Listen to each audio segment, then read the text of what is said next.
Welcome back to Slothbox. I'm joined again by Denzel Bentley. Denzel, how are you, mate?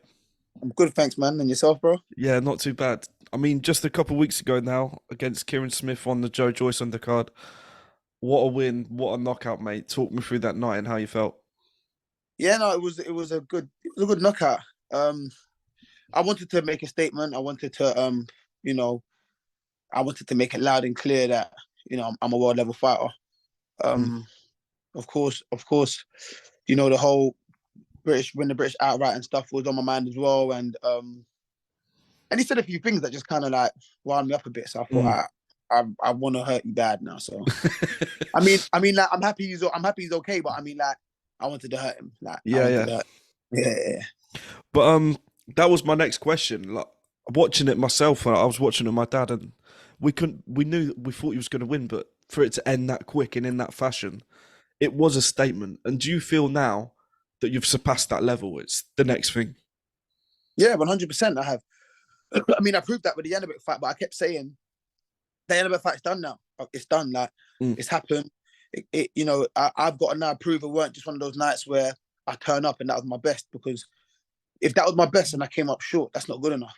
mm. You know what I mean? So I was so like adamant on making sure that this performance was a great performance. Like I worked hard in camp, like cut no corners, done everything the right way. I mean, I do anyway, but when you do it with a bit more, intention and intensity. So it was Mm. like I need to make sure I solidify, you know, this whole I'm world level thing. I have to make sure that I really prove I'm world level. Because if I was to struggle against someone like Kieran, who's a good fighter, it doesn't prove I'm world level. It just means I'm a good domestic level fighter. So the way that I've cleaned them out just kind of shows that, yeah, you know what, that was a mismatch. Denzel's a bit too much for this level. He's got to move on. You know what I'm saying? So that's what I wanted to show. And I did. So I'm happy. I mean, I think you did show it. You showed it in devastating fashion, and it even. I mean, there was talk around it anyway, fight week, whatever. But especially after that performance, everyone was asking Hamzah Sheeraz on comms, "Is this the next fight? Will you fight him? Will you fight him?" I mean, look, there isn't a fight out there that I've turned down. So Mm, unless there's an offer at the table for me saying that oh, this person wants to fight you and this and that, then it's all talk. So everyone else can just talk, and I'm going to focus on what I'm doing. I'm not going to reach out to send an offer to them because I don't feel like I need to. I feel like what I've done in my career surpasses what he's done in his career. I know he's undefeated and stuff, and he's being built up to be the next big thing and stuff. But listen, that's not my concern. If he wants to show at me, look, have a conversation, send sign over, and we can discuss it. But as for now, it's just all talk. It's just all I will, and it's annoying because every time I've said I'll fight someone, I've actually gone to my team and said, "Can we try and make this happen?" Do you know what I mean? So I don't know if that's the case for him. It probably is, but I haven't seen anything. So I'm gonna move on. I want to try and get the European and try and compete for another world title. Hopefully, go winning by the end of the year or early next year, and that's the route I'm on. Until I hear otherwise. just sticking with Hamza for just a second, like you mentioned it perfectly there. He's being built up at the minute by his management and his promotional team. But do you think that because of that, they're almost protecting him from you because they know that a fight with you might not end well for him? So that's why they're going down or maybe trying to steer down a different path and let the talk of that fight go quiet. Do you know what I mean? You know what? You know what? I don't know. It's hard to say. It's hard to say. I know what I do to him. I know that, but it's hard to say whether people believe he is better than me and he is this and he is that, and they would like to really make that fight because, like I said, I haven't received anything. So it's hard to say. I don't want to be harsh and say, oh, his team are protecting him because blah blah blah. I, Mm. I mean, he stepped up to middleweight, and everyone he's fought at middleweight, he's stopped so far. So you can see he's really getting that strength and that power coming through. But at the end of the day, he hasn't fought anyone on the level of the opponents I've fought, not just lost to, but beat. You know what I'm saying? He hasn't beat anyone that's, above the level of opponents that I beat. And, I'm saying those are guys like Heffron, Morrison, and all these guys. So, Mm. you know, I mean, it will be a good fight because no one knows how good he is. And everyone feels like they know how good I am or can be. Right Mm. now with Hamilton, it's like, oh, he's flying straight right now. We haven't seen how really good he is. Where you've seen me in back and forth fights, tough fights, having to dig through. Sorry, I even forgot to mention someone at Linus as well. I'm saying that's a good fight on my resume as well. So, I mean, look, I've been tested. I've been through it. I've lost. I've bounced back. So what you're expecting from me. Whereas with Hamzah, it's like, oh, how good is he at? People think he'll beat me, but there's nothing that proves that he will, apart from, oh, if he can do what Cash done to me and blah blah. And that's what everyone has thought they could do since then, and it hasn't happened again. But listen, it is what it is, man. Would that you? I never really thought about it until we just mentioned his name. Would a Cash rematch be interesting to you at this point in your career? That's a fight that I have to get back before I end my career. So, Yeah. I've heard, he's been putting out fights and all these things and that. So I just keep saying, look, that's nothing to do with me. I just hope he just continues boxing and doing well. But that's the fight that I need back in my career at some point. It doesn't have to be now because I'm still building. I'm still trying to achieve this end goal, which really and truly I thought was going to be hard to achieve once I lost to him. You know what I mean? And I got there, but I just didn't capitalize on the opportunity. You know what I mean? I want to be a world champion, and I got to fight for a world title, but didn't really capture it. But I'm still in that journey trying to become a world champion. So, I mean, it's not something that I'd be screaming and shouting for right this second, especially where he hasn't been at his best. So just feel like I'm picking on, oh, he's not at his best. Let's try to get him now. Do you know what I'm saying? But I've still got a goal in mind, and I don't really want no distractions in between. But if it makes sense, I'll take a detour for any of these other fights. But I've got a goal at mind that I want to achieve, and that's where I'm heading. Well, you mentioned the European next. That's the route you're looking to go down. I think the fight that Cash was supposed to have last, I think it was for the European against, Signani. Is that the guy who's got the belt? Yeah. Have you spoke to his team about that fight, or is that just the fight that you're calling for? That's the fight you want next? I mean, I spoke to my team and I've told them what I would like. Whether it's possible, I don't know. Cash may still be mandatory, but I felt like because he'd pulled out and, no one really knew the reason. There wasn't a reason why he'd pulled out. I mean, I thought, okay, maybe, he's gone missing again, or he's having some issues, whatever.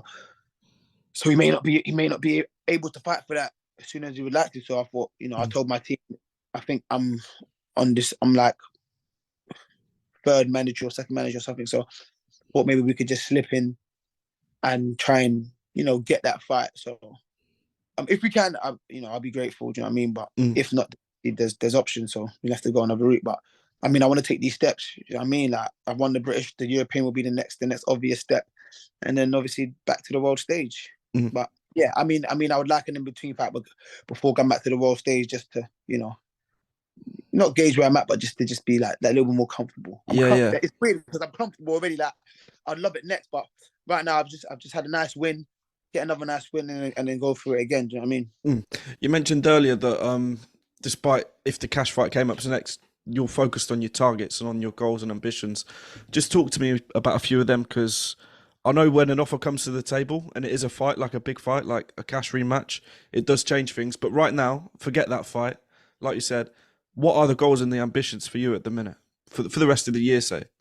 To be a world champion, I want to compete for a world title by the end of the year, man, or at least be near enough to going into the next year. I don't want to just be leaving the end of this year like still at the domestic level, which I've been at since I won the British in 2021. Do you know what I mean? Like a long time. So I want to start mixing it with the best, man. Like there's names I see all the time that I'd love to fight. I just want to start mixing it with the guys at that level, and you know what I'm saying, like showing my talent and proving to myself that I can hang at this level and I can win at this level. You know what I mean? So I'd love to fight for world title at the end of the year, but if for some reason I can't, I'd love to be close enough to compete for one, going into the next year. So yeah, that's where I want to be. Well, moving on from yourself for a little bit, the card that you fought on, Zhang versus Joyce versus Zhang, whatever.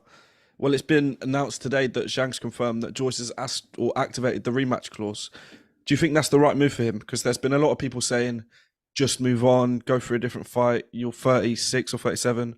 But then there's the other half. The half that I'm on is saying you need to win that rematch to prove that you're at that level. Yeah, I mean, look, and this is why people think MMA and the UFC is better than boxing. Me personally, I think the boxing at its best and MMA at its best, boxing always wins. But for example, someone that's not meant to win in Zhang, right? and Joe Joyce was meant to win because he's the clear favorite and he's the better boxer and stuff. You go back to Usman versus Edwards. When Edwards landed that head kick and knocked him out, nobody no fan in that UFC world or MMA world sat there and screamed, "Oh, Usman shouldn't go for that, man. He should take another route. He should take another route because if he loses that, he's done." And blah. No one said that. When they said we're running it back, everyone loved it. Like, yeah, exactly. Usman, go get it back. Like, yeah, go get it back. You're the champ. It was a fluke. It was a lucky kick. Blah blah blah.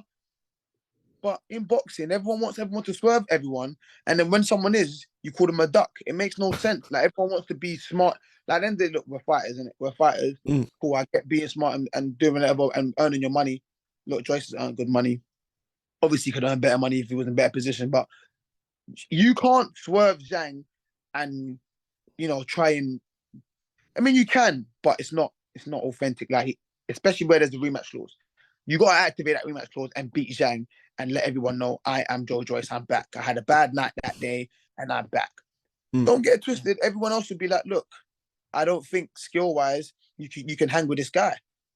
So, listen, there's other ways to get back, but you've just lost your mandatory position and your interim world title, meaning that if for some reason Usyk was to vacate or be stripped or whatever, you become world champion. You've just missed out on your dream of being a world champion because you took this fight that was very risky. And now you want to get back to that position and take the long road when I can just go straight back to where I came from. No. You got to go back and get it. And if you can't get it, it is what it is. You go and rebuild. But people are probably saying that because they know that he'll be written off. But in other sports, that don't happen. In other sports, it's like, yeah, go get that back. But in boxing, it's like, yeah, nah, man. In other words, be a coward and go the other way. Yeah. You know what I mean? Joe Joyce is showing that he's not a coward. He's not scared of any man. And he's willing to fight back for his position. And that's what you want to see. I mean, look, Joe Joyce is always going to be in good fights. The man's got heart. The man's tough. The man throws shots. And we're always going to love to see him fight. So, listen, that rematch with Zhang will be big. I mean, he didn't bother Zhang once in that fight. He did not. I didn't see Zhang bothered once in that fight. But, listen, Zhang might take his foot off the gas a little bit and feel like he's done it. He might feel a bit older by the time the fight comes round, and anything can happen. And these are big guys. They're heavyweights. I mean, it takes one shot, literally just one shot. But another rematch that was announced yesterday, done the right way again for once in boxing. Eubank has activated that clause, and it's announced Liam Smith versus Chris Eubank Jr. 2. How do you see that fight going? Because I personally thought the first time around that Liam Smith would win. I had arguments with my dad about it. Dad's like, no way, Eubank Jr.'s winning. You can't say Smith's going to win. But now it's the rematch, and Eubank Jr.'s got, he's got the bit between his teeth. I'm on the fence. Who are you picking for that rematch? I think I'm going Smith again. I think Eubank's aged overnight. He ain't the same guy, man, and that's probably due to his work rate. I mean, he's enjoying life. He's made a lot of money. He's always training, but to what intensity? Do you know what I'm saying? A lot of ring inactivity at them ages there. You got to keep yourself. I mean, I don't know, but he doesn't strike me as someone that drinks and smokes and abuses his body. But yeah, you to train at the elite level at this, or to compete, sorry, rather at this level, there, it's hard. You can't just take, mad amount of times off out of the gym and not keeping your body ticking, because you would age overnight. You'd wake up one day and you got this back pain that you've never felt in your life. Do you know what I mean? Like, and I don't think Chris Jr. looks the same. I don't think it looks the same. I think he's actually aged, overnight. Like, for example, someone like Crawford's like 35, 34, 35.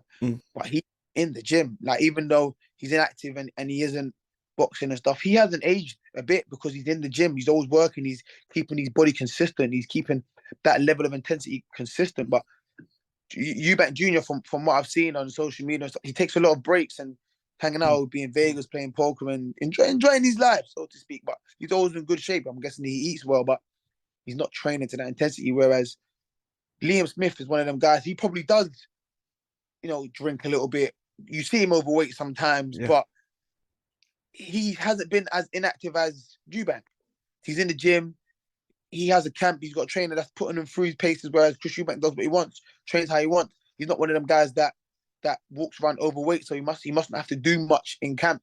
Yeah. You know what I'm saying, I think in his last camp he didn't really spar much, maybe because he's feeling that age and he's thinking, I don't really need to take so much punishment in sparring, so he's not conditioning his body to take a beating essentially. You know what I mean? Whereas Liam Smith he's training the right way, even though he may or may not abuse his body more than Eubank. But I just don't think Eubank's putting his body through that level of intensity of training at that age. It's crazy. I hope I'm making sense, but I know what I'm saying in my head anyway. No, you're making perfect sense. Don't worry. Nah, Yeah. well, the last question from me, you've spoke throughout this interview about your targets and your aspirations, but come the end of the year, where do you see yourself? What have you done? Oh man, in my mind, if I get everything I've asked for and everything goes to plan, I see myself as a world champion. Oh. Yeah, literally as a world champion. If the year goes, how I feel like it can go, I'll be a world champion. But if it doesn't, I'll be close enough. If it doesn't go the way I want it to go in terms of getting the fights that I need to be a world champion, I see myself being close enough, like in a good position to be fighting for it early next year. But I'm looking forward to it, man. I'm excited, man, and I'm working my ass off for this because it's clearer to me than ever before in my career. Like it's not just a dream no more. It's now becoming a reality. Yeah, it's becoming a reality that that I can get. So yeah, I'm working hard for this. I'm looking forward to it as well. But thanks for your time. I've been Lyndon Dixon. He's been Denzel Bentley, and we'll see you on the next one. Nice, man. Thank you, bro. Cheers.